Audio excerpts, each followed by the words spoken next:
Good evening and welcome to the 8 p.m. news broadcast brought to you by Eswatini TV. My name is Nondobe Gonzabkeloago and I am together with Nomakabiso Ngambule. Let's take a look at tonight's headlines. Prime Minister Ambrose Dlamini has developed mild symptoms of COVID-19. Philani Maswati has received 430,000 emalangeni in donations. The Kingdom of Eswatini represents Africa in the International Labour Organization Board of Directors.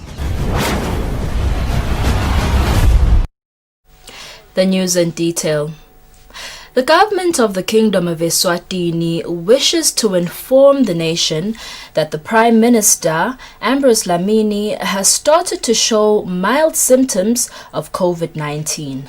According to a media statement released by government spokesperson Sabelo Dlamini, health experts have advised the Prime Minister to be admitted in hospital with effect from the 23rd of November 2020 for close monitoring.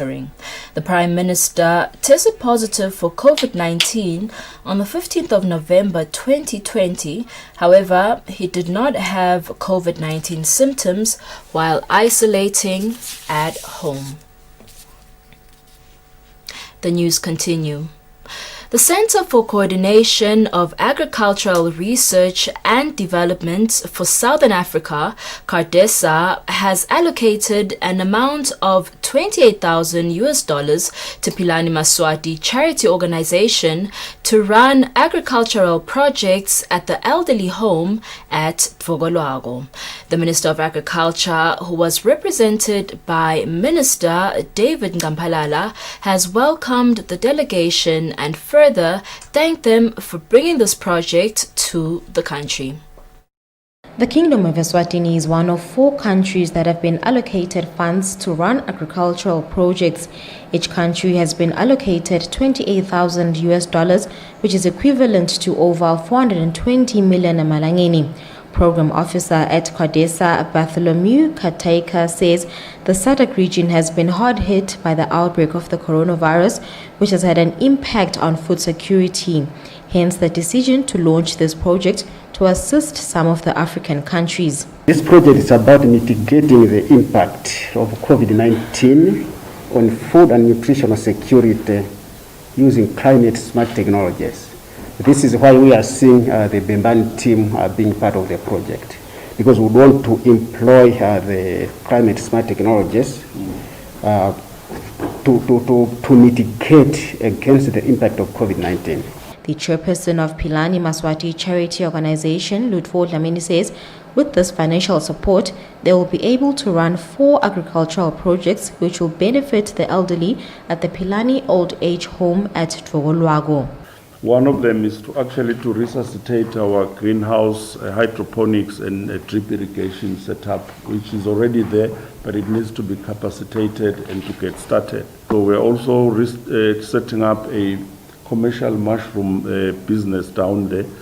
We have a seed machine or a seed processing that we want to encourage, that we start doing our own seeds and distribute to the farmers around. So we will be starting the procurement and the distribution of seedlings for the farmers nearby.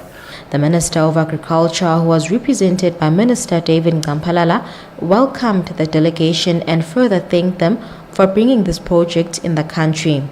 We note that the issue of food and nutrition have been cited as a very important in the fighting against the COVID-19. We believe that the number of Emaswati will grip the opportunity brought about this initiative. The project will go on for 18 months. Reporting, I'm Lungelele Makakula with Fabrice Musonera in Bobane. The Minister of Labour and Social Security, Makhosi Vilakazi, says government does not recognize the Swaziland National Union of University Students, which led the students' recent strikes. The minister said this when informing the ministry's House of Senate Portfolio Committee. The Students' Union has been leading marches where it demanded that government should award scholarships to all students who have been accepted in the country's tertiaries. The Minister of Labour and Social Security, Makhosi Vilakazi, says government will not do this as government's scholarship selection criteria is different from the one used by higher education institutions. The minister proceeded to state that some of the demands presented by students are beyond the ministry's jurisdiction. Minister says this includes intervening in the running of institutions. Minister Vilakazi says government has already stretched itself as it has awarded scholarship to more students compared to the initial plan. He supported this by informing the committee that at the University of Eswatini, government was supposed to award scholarships to 1,000 students, but 350 more students were awarded scholarships. Hulumende wembubela kwendile ikhotha yase-university i-university lama-university bese siya-allocate kule mali lesinayo ukuthi lo nyaka singakhona kuthatha 1,000 wabantwana sibafande e-UNISWA, singakhona kuthatha 800 elimgogwini all along e-university besithatha 1,000 but ngekubuka simo sinelhovisi la KPS nangekululekwa ngumhlonishwa Ndvunankhulu sikhonile kungeda abantwana abangu-350 bemaswati. That means sigcine sesibaya ngeturu kwale khotha nga-1,350 imali lesetulu kakhulu ke leyo noma labantu abang-350 nawo ngathi uyaphabalela is close to above ama-millions latsite lokubabhadalela labo lesibangedile ngilokuhle la kwendile hulumende. Minister Vilakazi says at Limpopo University of Creative Technology, government awarded scholarship to 800 students instead of 600 as the initial plan. For Eswatini TV News, Fortune Dlangamandla with Zodwa Dlamini Ezulwini. The Kingdom of Eswatini represents Africa in the International Labour Organization Board of Directors. This was said by the Minister of Labour and Social Security, Makhosi Vilakazi, during the consultative meeting between the ad hoc tripartite working committee on social dialogue and the House of Senate Portfolio Committee for his ministry. The Ministry of Labour and Social Security has met with the Ministry's Portfolio Committee in Senate to consult on how to revive social dialogue between government, employers as well as employees. Speaking during the consultative meeting, Minister of Labour and Social Security, Makhosi Vilakazi, says His Majesty King Mswati III, when addressing the International Labour Organization, spoke on the importance of social dialogue among nations. Minister Vilakazi added that the King's speech necessitated the revival of the social dialogue. He also informed the committee that Eswatini now represents African countries in the International Labour Organization Board of Directors. Livela kangwane selihlala ku-governing body ye-ILO. That means kuma board of directors aka-ILO li representa the group of Africa countries. Senate President Lindiwe Dlamini says social dialogue between government, employers as well as employees is very important. The President says most of the time these three tripartite differ on some issues. Imcwa kakhulu ke leyo ngoba nemqashi wahlala abuka ukuthi ngabe kumhambela njani nesebenzi sahlala sibuka ukuthi ungathi mhlambe khona lo ngamcabangele sidele lokho ke ngani ngoba. Last week, the Minister of Labour and Social Security met with the House of Assembly Portfolio Committee to consult on the revival of social dialogue between government employers as well as employees. For Eswatini TV News, Fortune Dlangamandla with Zodwa Dlamini Ezulwini. The Clerk to Parliament, Benedict Kaba, says the Ministry of Finance Senate Portfolio Committee will be taking public submissions on the Consumer Credit Bill of 2020. The Parliament of the Kingdom of Eswatini kindly takes this opportunity to notify members of the public, individuals, organizations and stakeholders that the Senate Portfolio Committee of the Ministry of Finance will be conducting public hearings on the Consumer Credit Amendment Bill of 2020. The object of the Consumer Credit Amendment Bill is to amend the Consumer Credit Act of 2016 so as to enable the Central Bank of Eswatini to administer the Act in relation to the banking financial institutions, enable the Financial Services Regulatory Authority to administer the Act in relation to Non-Banking Financial Institutions Act, and bringing the Act into harmony with the Central Bank Order of 1974, the Financial Institutions Act of 2005, and the Financial Services Regulatory Authority Act of 2010. Those interested in making the either oral or written submissions are advised to contact the committee clerk, Mr. Treasurer Shabangu, at 7615-8588, or send an email at treasurershabangu@gmail.com. The deadline for registering interest is Thursday, the 26th of November, 2020. The National TB Control Program has encouraged all persons living with HIV and children below the age of 5 who live with TB-infected people to take TB preventive treatment, TPT, to reduce chances of getting infected with this disease. This is the advice given by child and adolescent TB focal person in the National TB Control Program. While 10 years have since elapsed since Eswatini first introduced the TB prophylaxis therapy or TB preventive treatment TPT, which is recommended for two groups of people, the first being children below the age of 5 years who live with persons infected with TB, and the second group being persons living with HIV, yet the country has recorded a very low enrollment rate of people who take this all-important medication aimed at reducing TB infection rates in Eswatini. Sisi Dube, who is the child and adolescent TB focal person at the National TB Control Program, says the low enrollment rates for TB preventive therapy is caused by a combination of factors. That was caused mainly because people didn't understand this is not TB treatment, but it is prophylaxis to prevent TB occurring or them getting TB disease, because we need to make a distinction between TB infection and TB disease. So when you have TB infection, it is when you have the latent type of TB, which could be progressing to TB disease, provided the immunity factor is altered.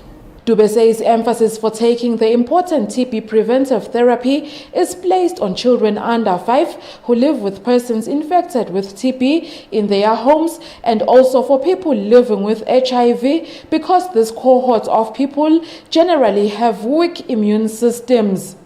TB disease occurs when now TB infection gets advanced. It could be because you are below 5 years and your immunity is immature to fight that infection. Or you are living with HIV, of course, at that point in time, your immunity is compromised. The TB prophylaxis therapy is taken for a period of 3 to 6 months. Studies show that TPT reduces the chances of getting infected with TB by 80%. For Eswatini TV News, Hlengiwe Ndlovu with Muzim Konda in Manzini. The marking of Form 5 exam papers will resume on the 30th of November. This announcement was made by the Eswatini Exams Council Registrar, Dr. Edmund Mazibugo, during an interview with Eswatini TV in Zulwini. Since the writing of the Form 5 exams is near completion, Eswatini Exams Council Registrar Dr. Edmund Mazibugo says the marking of the Form 5 exams papers will resume on the 30th of November. The exams are coming to an end on the 26th of November, and we've not had any serious issues in terms of the examinations. They are going very, very well. So on the 26th of November, they are writing their last paper. On the issue of students who were not producing their identification cards to the exam room, something that was disturbing them to continue with their exams, Dr. Mazibuko says that issue was resolved by the exams council and the head teachers. Therefore, there were no students who were not allowed to write their examinations. And when we heard about that, we advised schools to make an effort to get pictures of the candidates and the names, the details on the candidate, and have this on a card and the picture or photograph of the student, so that can serve as an identity, for the students. Dr. Mazibuko also revealed that the Form 3 examinations will resume on the 27th of November to the 18th of December, while the EPC examination will commence on the 30th of November to the 10th of December, and the marking process will then be conducted after Christmas. For Eswatini TV News, Zotwa Dlamini with Fortune Dlangamandla, Ezulwini. Many people in Eswatini seem to have taken great interest in the pre-exposure prophylaxis PrEP medication introduced as one of the many HIV prevention methods in the kingdom. This is an update given by the National PrEP Coordinator in the Ministry of Health, Cindy Mate, who says the demand for PrEP medication has led to this program being rolled out in 174 health facilities. The Ministry of Health in Eswatini introduced the pre-exposure prophylaxis program PrEP as one of many techniques to help prevent the spread of HIV in the kingdom. Health workers working on implementing this program in Eswatini have noticed an increasing uptake of the HIV prophylaxis medication in the country. Cindy Dube, who is the PrEP National Coordinator in the Ministry of Health under the Eswatini National AIDS Program, says those enrolled on PrEP seem to be taking condom usage very seriously as well. As a country, we are scaling up PrEP nationally, and we have been able to enroll over 6,000 people on PrEP. And part of the package as we are enrolling a client on PrEP is to emphasize that PrEP is provided as part of the package, and also to emphasize that PrEP only prevents acquisition of HIV. It does not prevent an individual from acquiring other sexually transmitted infections, and also for females it may expose them to unwanted pregnancies. So we are continuing to emphasize that through our nurses who are initiating our clients in the facilities, and through the HTS who are also testing and selling a PrEP as a new product. Dube says very few people on PrEP have presented with sexually transmitted infections. We are not seeing a high number of people that are presenting with STIs, especially when they come for their follow-up visits. So that's where we're supposed to pick them up, because when we initiate individuals on PrEP, they are expected to come back for their first visit after 1 month, and then every 3 months we see them. So that's where we're supposed to be picking them. We are continuing to assess the risk of STIs during those visits.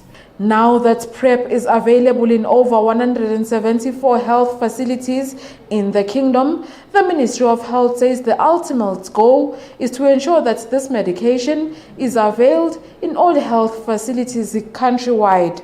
For Eswatini TV News, Klengo Ndlovu with Muzimkonda in Babane. And trying to find a lasting solution regarding the newly constructed pro-base public road, including 3 chiefdoms and Ndondozi constituency, which has already been damaged by trucks collecting river sand from one of the chiefdoms, authorities from the affected chiefdoms have decided to meet to resolve the matter. The meeting was held at Ndondozi Inkundla offices. Following a public outcry from 3 chiefdoms under Ndondozi constituency, which are Kalanglile, Ndondozi and Gandinda areas, who are complaining about the damage of the newly constructed pro-base public road by trucks collecting river sand from one of the chiefdoms, authorities from the affected chiefdoms have decided to engage each other to look for a lasting solution to resolve the matter. Ndondozi constituency headman Eugene Dlamini elaborates. We have requested the chiefdom authorities from the 3 chiefdoms that are covered by the Pro-Base Road to come so that we may search a way forward on the issues of the road being affected by the trucks that ferry sand, especially from Gandinda to other places. So we believe that if we engage them, we are going to find a lasting solution to this. Dlamini further stated that the reason why they decided to convene the meeting between the 3 chiefdoms will help them to resolve the matter amicably without causing unnecessary disputes that may occur between residents from the affected areas. Dlamini also revealed that before the construction of the public road, motorists were facing difficulties due to the bad condition of the road, especially during the rainy season. Therefore, he then appealed to the residents to make sure that they take care of the government infrastructure. For Eswatini TV News, Zoto Dlamini with Fortune Langamandla at Ndondozi.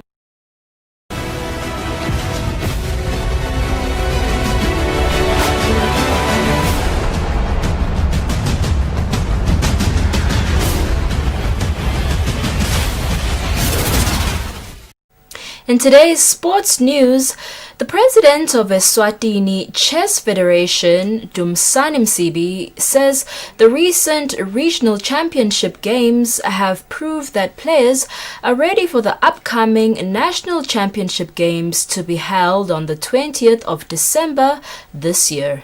Msibi said this during the regional championship games at City Court in Mbabane. In preparations for the national championships, Eswatini Chess Federation held a regional championship tournament to give a chance to a majority of chess stars within the 4 regions of the country to boost their readiness. There were a lot of surprises. The federation's president, Dumsani Msibi, says the tournament was highly competitive as it gave a clear view of how competitive the national championships will be.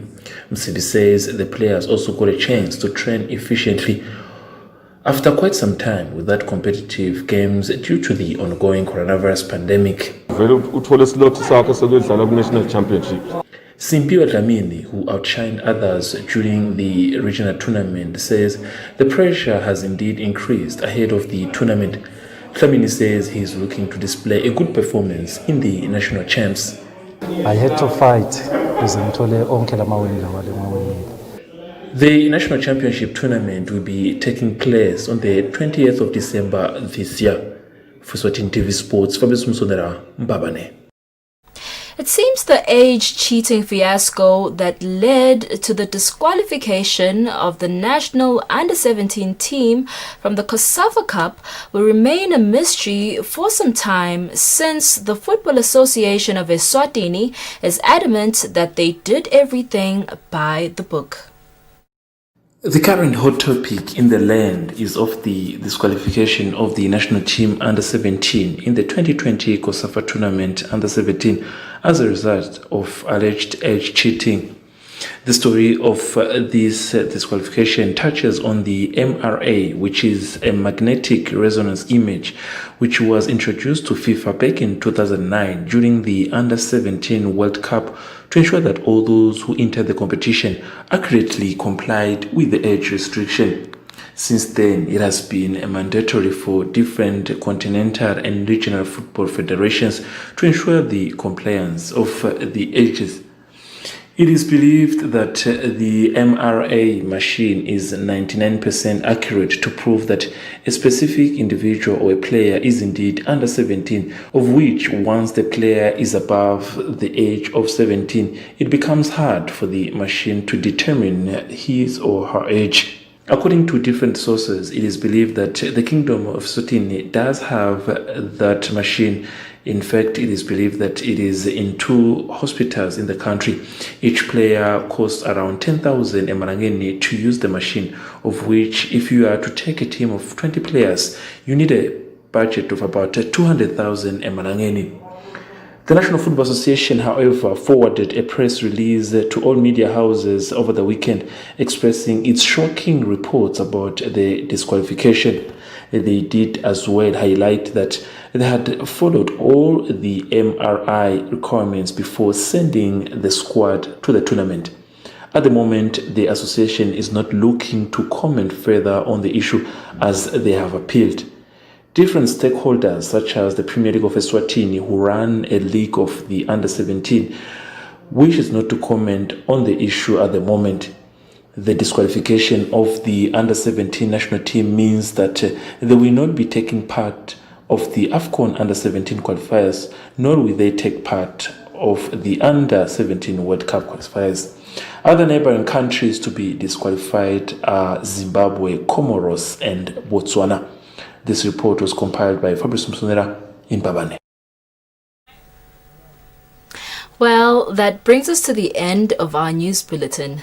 But before we wrap up, let's take a quick recap of the headlines.